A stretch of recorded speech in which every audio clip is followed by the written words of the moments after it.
मायके की बहू। ये कहानी शुरू होती है किरण के घर से। किरण की शादी 2 साल पहले ही हो चुकी थी। अब बारी थी किरण के छोटे भाई की, जिसकी शादी का रिश्ता लेकर आए दिन किरण अपने मायके आती रहती। ये देखो मम्मी, कैसी है ये लड़की, मेरे चाचा ससुर की बेटी है।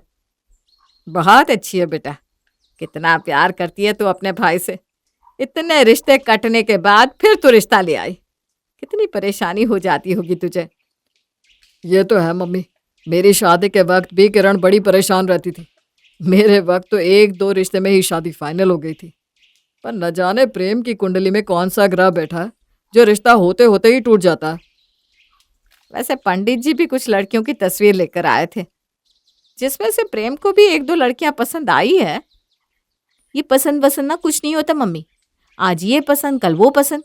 पसंद से घर संसार नहीं चलता, कुछ होना चाहिए लड़की के पास। खाली हाथ आने वाली नहीं चाहिए मम्मी, मेरा मतलब है उसमें संस्कार तो होने चाहिए। ऊपर से इन सब के परिवारों का कुछ पता ही नहीं है, न जाने किस घराने की होगी। हमारा स्टैंडर्ड मीट कर भी पाएगी या नहीं। मैं अपने प्रेम की लाइफ के साथ खिलवाड़ नहीं कर सकती, इसलिए रिश्तेदारों में शादी करना सही रहता है। देखी परखी रहती है लड़की। ठीक है दीदी, जैसा आपको सही लगे।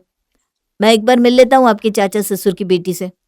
अरे मिलकर क्या करेगा भाई, वैसे भी ना वो बड़ी शर्मिली सी है, किसी से मिलना नहीं चाहती। मैं तो कहती हूँ हमें सीधा प्रेम की सगाई कर देनी चाहिए। अरे पर इतनी जल्दी कैसे सब कुछ होगा बेटा। मेरे 2 भाई है ना मम्मी, वो कर लेंगे तैयारी।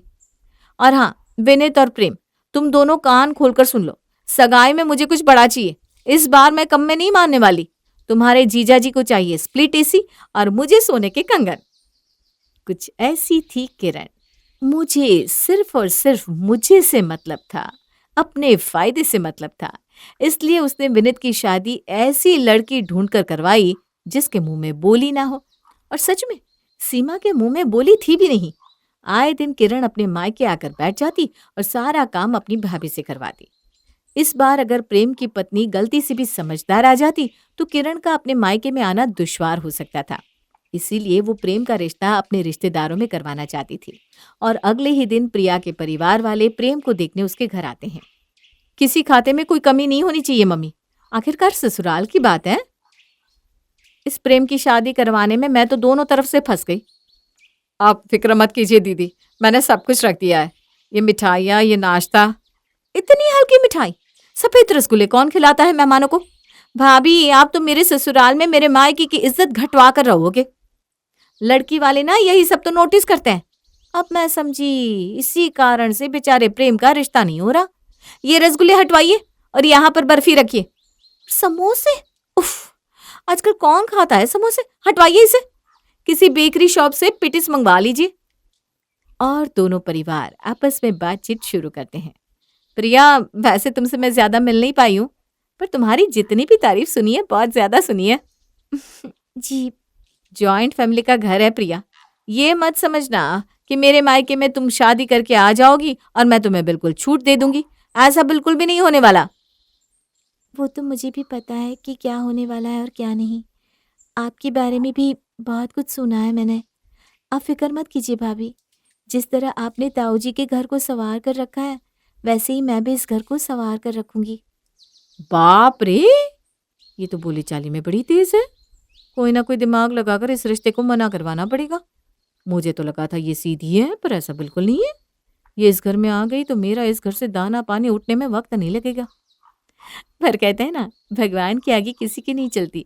इसके पहले कि किरण कुछ कहती, विनोद कहता है, हमें तो ये रिश्ता मंजूर है ममता जी, अब आप बताइए। एक तो आप मेरी बेटी के रिश्तेदार, तो हमारे भी रिश्तेदार हैं। बच्ची अगर अपने ही घर में आएगी तो उससे अच्छा हो ही क्या सकता है। किरण भी तो यही चाहती है, क्यों किरण? प्रेम की तरफ से भी हाँ है मम्मी, ये तो मैं उसका चेहरा देखकर ही बता सकता हूँ। तो रिश्ता पक्का करते हैं और अभी के अभी नेक कर देते हैं। और इस तरह प्रेम और प्रिया का नेक हो जाता है। नेक के बाद अब रोज प्रिया और प्रेम की फोन पर बातें होने लगती है, जिस पर प्रेम एक दिन उससे कहता है, तुम फिक्र मत करना प्रिया, मैं तुम्हारे घर वालों का ज्यादा खर्च नहीं लगने दूंगा। जो होगा हम डिवाइड कर लेंगे, या उससे ज्यादा भी अगर मैं कर पाऊं तो कोशिश करूंगा। 75-25 कर लेंगे। अच्छा, मैं ना तुम्हें 5 मिनट में फोन करता हूँ, दीदी को कुछ पैसे भेजने हैं। अच्छा, कोई बात हुई है क्या? मैं भेज दूँ पैसे? अरे नहीं नहीं, ऐसी कोई बात नहीं है। वो क्या है ना, दीदी ट्रीटमेंट ले रही है बेबी के होने के लिए, तो एक्सपेंसेस जो उसके होते ना वो मैं ही उठाता हूँ। अच्छा अच्छा, कोई बात नहीं। जितना सोचा था भाभी तो उससे भी ज्यादा समझदार निकली। हमारा पूरा खानदान जानता है कि भाभी खुद बच्चा नहीं करना चाहती ताकि उनकी फ्रीडम ना चली जाए, और बच्चे के नाम से ये पैसे ऐंठ लेती है। छी। कुछ दिनों बाद प्रेम और प्रिया की सगाई हो जाती है और आ जाती है शादी की तारीख। लहंगे का शॉपिंग करने प्रिया प्रेम के साथ निकल रही थी कि किरण उन्हें टोकते हुए कहती है, अरे बाबा, तुम दोनों तो सारे पैसे शॉपिंग में खर्च कर दोगे और मेरे लिए कुछ बचेगा ही नहीं। ना बाबा ना, मुझे विश्वास नहीं है, मैं भी साथ चलूंगी। और किरण भी अपने भाई भाभी के साथ शॉपिंग के लिए निकल जाती है और मार्केट के सबसे महंगे दुकान में जाती है। नहीं नहीं भैया, वो नहीं, वो वाली पीस जो मैंने क्यों इन्हें पहनी हुई है। बहुत अच्छा पीस पसंद किया है दीदी आपने। ये हमारे दुकान का सबसे बेस्ट पीस है, एक नंबर माल है। 80,000 का लहंगा है। अरे भैरव, निकाल कर ला जरा। मेरे घर की आखिरी शादी है, अब मेरा भाई इतना तो मुझ पर खर्च कर ही सकता है। क्यों प्रेम, चल दे दे पैसे। 80,000 का बिल देखकर प्रेम का तो दिमाग हिल जाता है, पर प्रिया सब कुछ समझ जाती है। कितने पैसे हैं अकाउंट में अभी? 70,000। 10,000 मैं दे देती हूँ, कोई बात नहीं। दीदी को लेने दो लहंगा, मैं मम्मी की पुरानी साड़ी पहन लूँगी, क्या फ़र्क पड़ता है। 30-40 साल पुरानी डिज़ाइन की साड़ी आजकल वैसे भी फैशन में है। प्रेम की माली हालत से किरण को कोई फ़र्क नहीं पड़ता। वो एक बार भी ये नहीं सोचती कि उसका भाई कैसे उसके इतने सारे खर्च उठाएगा। वो तो अपना शौक पूरा करती रहती है। और 2 दिन बाद प्रेम से शादी कर प्रिया उसके घर आ जाती है। दरवाजे पर, ऐसे अंदर नहीं आ सकती हो भाभी। क्योंकि अब मैं तुम्हारी भाभी नहीं, तुम मेरी भाभी हो गई हो। तो भाभी जी, इस दहलीज को क्रॉस करने के लिए कम से कम आपको सोने की चेन तो अपनी ननद को देनी ही होगी, है कि नहीं भाइयों? अरे मेरे भाई ने दहेज भी नहीं लिया, शादी का खर्चा भी उठाया। अब इतना तो आप कर ही सकती हो भाभी जी। प्रिया अपने गले से सोने का चेन निकालकर अपनी इकलौती ननद किरण को पहना देती है और अंदर आ जाती है। अब और नहीं दीदी, अब इस घर की बहू बन गई हूं मैं, अब आपकी ये मनमानी चलने नहीं दूंगी। अपने ससुराल आते ही प्रिया अपने ससुराल के सारे कामकाज को संभालने में लग जाती है। शादी की अगली सुबह जहां सब थके हारे सो रहे थे, प्रिया मेहमानों का रिटर्न गिफ्ट पैक करना शुरू कर देती है।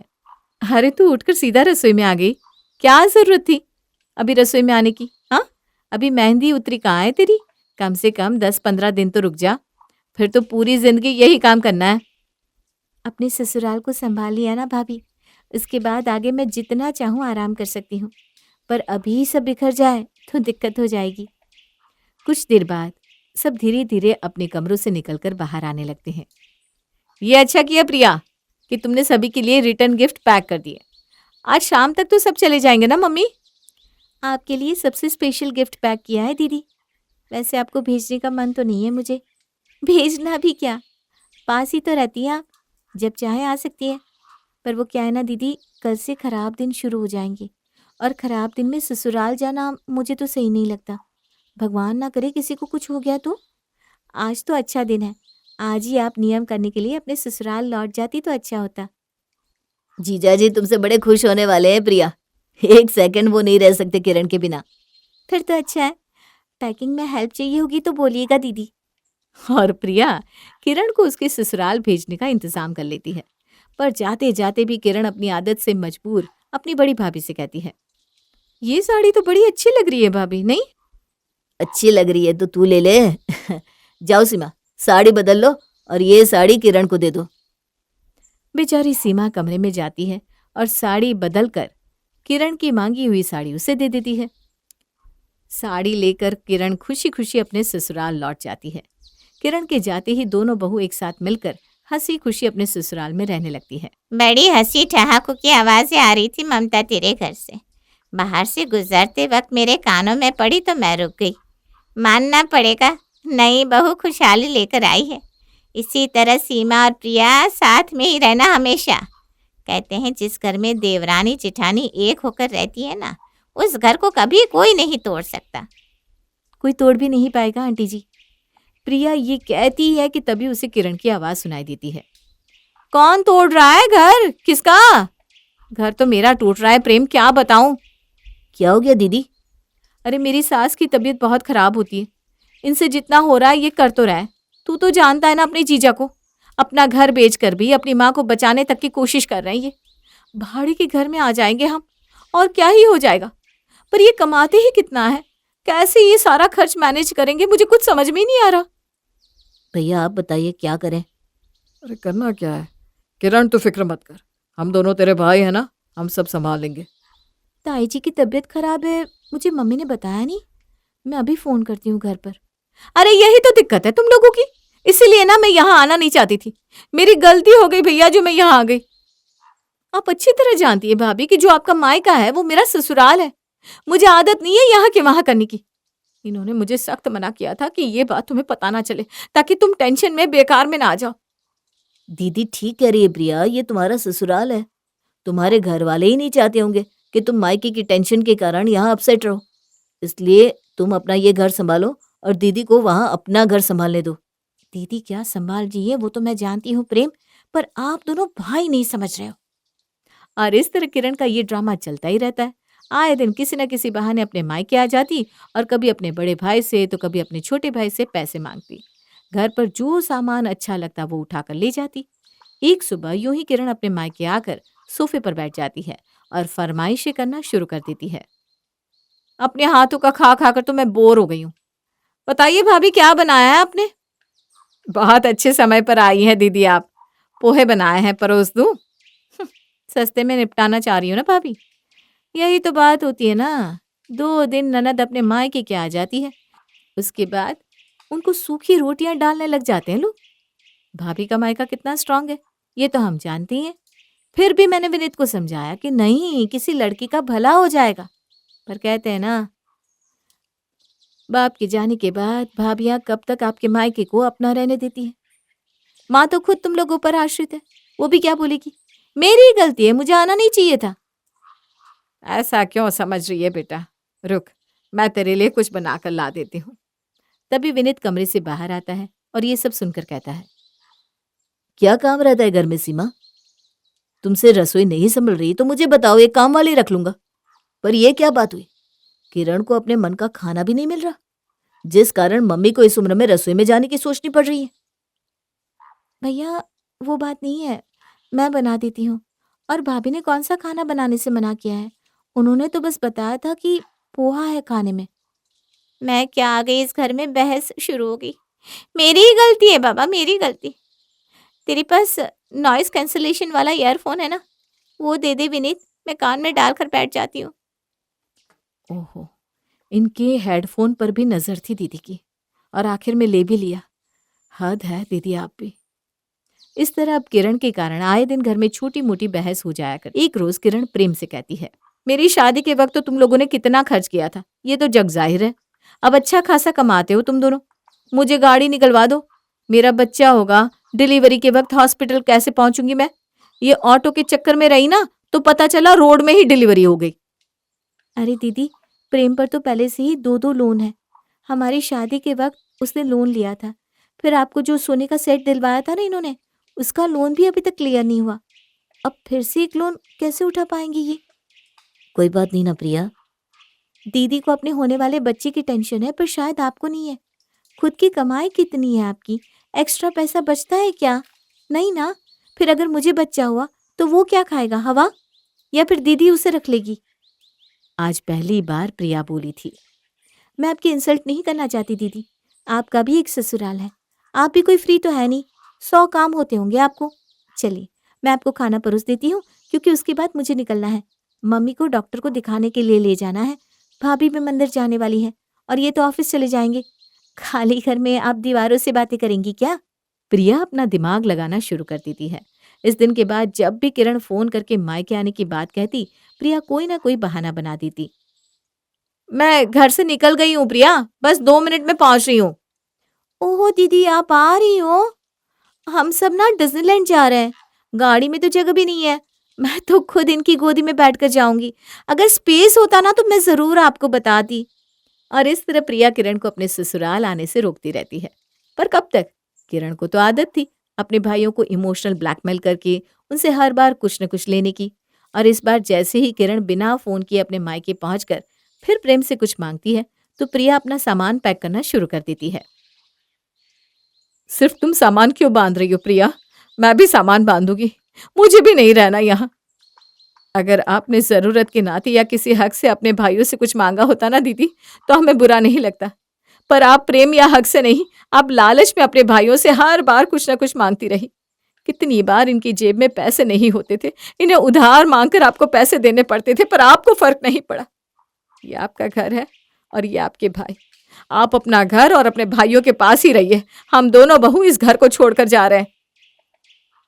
किरण, तेरी शादी हो गई है, तेरा घर बस चुका है, यह घर मेरी बहुओं का है। अब मेरी बहुओं को जो सही लगेगा वही इस घर में होगा। अगर तुझे इस घर में बेटी के नाते आना है तो आ, पर किसी वसूली करने के लिए आई तो मेरे घर के दरवाजे तेरे लिए हमेशा हमेशा के लिए बंद हो जाएंगे। प्रेम देख रहा है ना माँ क्या कह रही है मुझे।